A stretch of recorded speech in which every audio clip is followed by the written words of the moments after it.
So I want to ask you about sort of playing Daisy in this role. I wonder, kind of having done that first, knowing you've played sort of a literary icon who's like a heroine, did that kind of colour your decision in this at all? Do you think, okay, I've done this before, I can kind of cope with it, I know what to go through? Well, in a way, Daisy made, I think, this decision slightly easier, because Daisy, the pressure on that character was immense. Because I guess America's bigger than England, and there were more people who were going to hate me for getting it wrong or something.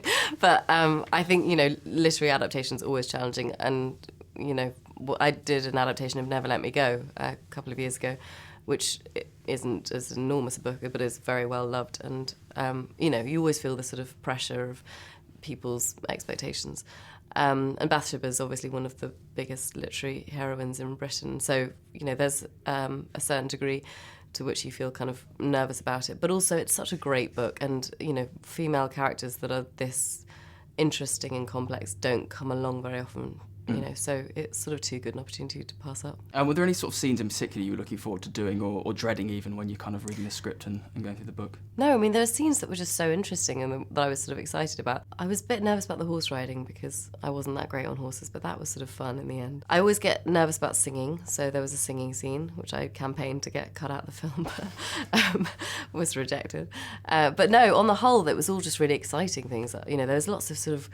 There's real darkness in Hardy that's so exciting, and the scene, I think, surrounding the coffin inside the house was one that we were all kind of excited to shoot. You mentioned the singing. Are you still sort of nervous about that? Because you've done it in Shame, I think, and Inside Llewyn Davis. Do you still hate doing that? It's not my thing, so it's always a bit sort of, it's always a bit nerve-wracking. But I got to work with Michael Sheen on this, and he's got such a beautiful voice. He's Welsh, so, that explains that.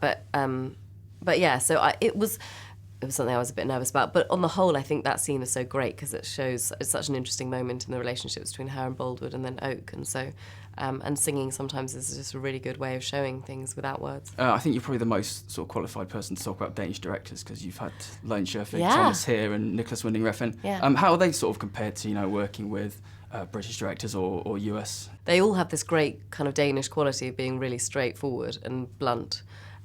Which I really like, and they're very honest and very clear about what they like and what they don't like, which is great. I think sometimes, people in an effort to make you feel good about what you're doing will sort of encourage you endlessly, and I really like the Danish way because they just come up and say, that didn't work, And I remember on An Education, Lone Scherfig would come up to me and say, yeah, that wasn't funny. Can you do one where you're funny? And then just walk away, and that would be my direction. And I just think it's so great having someone who can tell you honestly what they feel, because then when you think you've got it, if they agree, then you can trust them because they just have no kind of,